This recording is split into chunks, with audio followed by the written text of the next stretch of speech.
একটি প্রজাপতি হাসি। সব ছাত্র হাত ধরে বকবক করছে। কাব্য নিজের পাশে দাঁড়িয়ে আছে। তারা হাঁটতে শুরু করলে। লায়লা মিস জিজ্ঞেস করেন, কেউ কি জানে যে একটি শুঁয়োপোকা বড় হয়ে কি হয়? কাব্যের পেট উল্টে যায়। কাব্য এবং তার পরিবার সবে মাত্র তার গ্রাম থেকে বেঙ্গালুরুতে চলে এসেছে। তারা তার বাবা মা যেখানে কাজ করে সেখানে নির্মাণস্থলে থাকে। অর্ধসমাপ্ত বাড়িতে বসবাস করা কঠিন। বাতাস, ধোঁয়ার গন্ধ এবং কাব্য এক সপ্তাহ ধরে স্কুলে আসছে। সে এখনো কারোর সাথে কথা বলেনি। যদি তারা তার উচ্চারণ নিয়ে মজা করে, নাকি তাকে জ্বালাতন কর কারণ সে আগে কখনো স্কুলে যায়নি। কাব্য দীর্ঘ নিঃশ্বাস নেয়। শুঁয়োপোকারা শুধুমাত্র কয়েক সপ্তাহের জন্য শুঁয়োপোকা থাকে, কাব্য বলে। তারা পুরো সময় পাতা খেয়ে কাটায়। তাদের অবশ্যই অনেক বড় হতে হবে। তার সহপাঠী মেরি বলে, তারা পরে খাওয়ার পর কোকুন তৈরি করে। এটা ঠিক, লায়লা মিস বলেছেন। তারা প্রায় 2 সপ্তাহ কোকুনে থাকে। তারা যখন বেরিয়ে আসে তারা প্রজাপতি। দেখুন, আমরা পার্কে আছি, মেরি বলেন। কাব্য হাঁপাচ্ছে। পার্কটি ঢেকে গেছে। নীল প্রজাপতি নদীর রং, হলুদ প্রজাপতি সূর্যালোকের রং, কমলা প্রজাপতির রং পাকা চিকুসের, কালো সাদা প্রজাপতিরা তারার আকাশের রং। এই সব রং কাব্য তার গ্রাম থেকে মিস করে। সে অনুভব করে তার হৃদয়ের স্পন্দন। প্রতি বছর প্রজাপতিরা হাজার হাজার কিলোমিটার পথ পাড়ি দিয়ে এই পার্কে আসে। তারা এখানে আরো খাবার, ভালো আবহাওয়া এবং ডিম পাড়ার নিরাপদ জায়গা আছে। লায়লা মিস বলেন, এই যাত্রাকে অভিবাসন বলা হয়। এতক্ষণ ধরে ডানা ঝাপটায় ওরা ক্লান্ত হয়ে যায় না? একজন সহপাঠী জিজ্ঞেস করে। যদি প্রবল বাতাস থাকে তাহলে তাদের ডানা ঝাপটাতে হবে না, কাব্য বলেছেন। তারা তাদের ডানা ছড়িয়ে দেয় এবং গ্লাইড করে।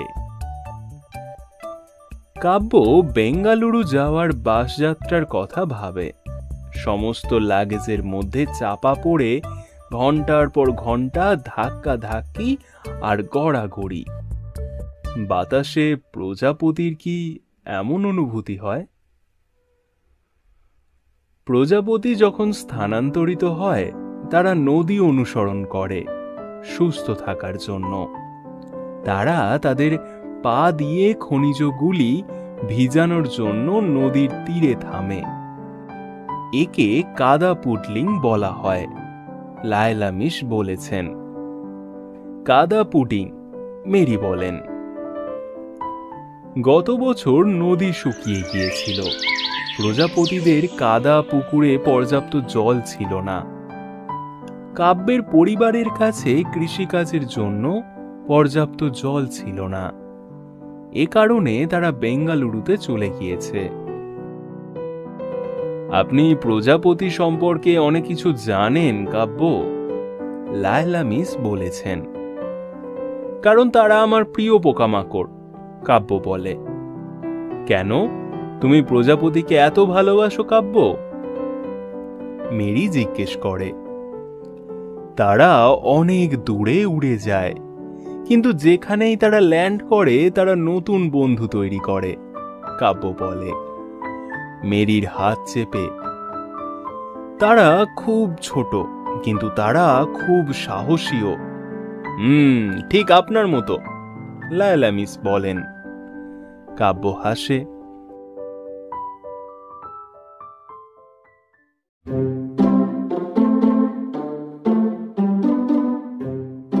গল্পের নাম মুলমুল ও প্রজাপতির গল্প। মুলমুল একটি ছোট্ট নাদুস নুদুস খরগোশ। সে থাকে বিশাল জঙ্গলের একটি গাছের কোটরে। তার ভালো লাগে গাজর খেতে। এক বিকেলে সে ঘুরতে যায়। ঘুরতে ঘুরতে সে একটি ফুলের বাগানে যায়। সেখানে দেখে একটি শুঁয়োপোকা বসে আছে। সে কি করছে জানো? কাপুস কুপুস করে পাতা খাচ্ছে। মুলমুল বলে, বেশি করে খাও, আরো লম্বা একটা ঘুম দিলে দেখবে তুমি প্রজাপতি হয়ে যাবে।